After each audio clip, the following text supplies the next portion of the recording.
அனைவருக்கும் வணக்கம். இப்பொழுது அடுத்த ஒரு தலைப்பை பார்க்க போகிறது நடராஜ தாண்டவ தத்துவம்.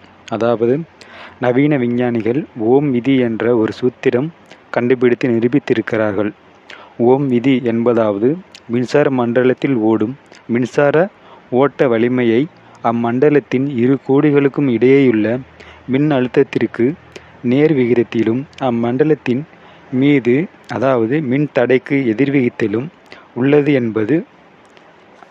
விஞ்ஞானியாகிய திருமூலர் திருமந்திரத்தில் 9ஆம் தந்திரத்தில் பிரணவ சமாதி என்ற அதிகாரத்தில் 6ஆம் பாட்டில் அணுக்கணக்கை சொல்லியிருப்பதை பார்க்கவும். அதாவது சோடச சன்மார்க்க சொல்லுஞ் சன்மார்க்க கிட்ட கட்கூடிய வீரறிந்தாமுன் மீரேறீர் கூடிய வந்தமும் கோதாண்டமும் கடந்தேறிய ஞானத்த திருக்கவே. அதாவது என்ன சொல்கிறாருன்னா, ஈராரின் அர்த்தம் என்பது 2 6 12. அடுத்து ஈரேர் கூடிய அந்தம், அதாவது ஈரேழு 7 14 14 என்பது ஆகிறது. இந்த 12 14 என்பதன் விளக்கத்தை பார்ப்போம். அணுவை பற்றி ஆராய்ச்சி செய்து இன்று அணுகுண்டு சகாப்தத்தில் கொண்டு வந்து இருப்பது அணு விஞ்ஞானிகள் சாதாரண கார்பன் அணுவின் அணு எடை 12 என்றும் நிலையான கார்பன் ஐசோடோப்புவின் எடை 14 என்றும் இது ஒரு நாளும் சிதைந்து அழியப்போவதில்லை என்றும் கணக்கிட்டு இருக்கிறார்கள்.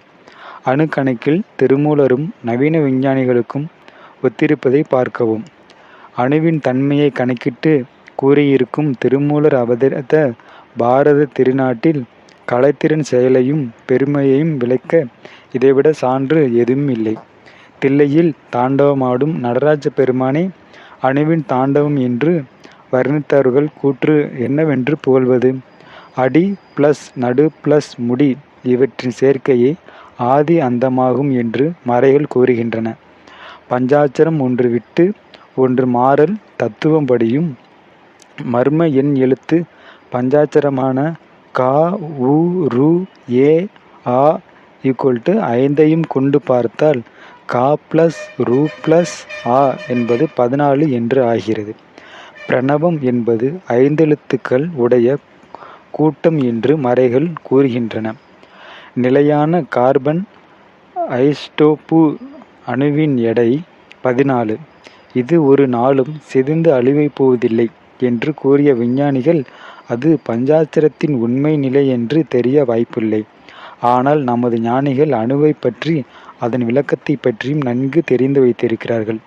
சைவ சித்தாந்தத்தில் அணுவை பற்றி கூறியும் இருக்கிறார்கள். இதான் அந்த நடராஜர் தாண்டவத்தோட அந்த தத்துவம்.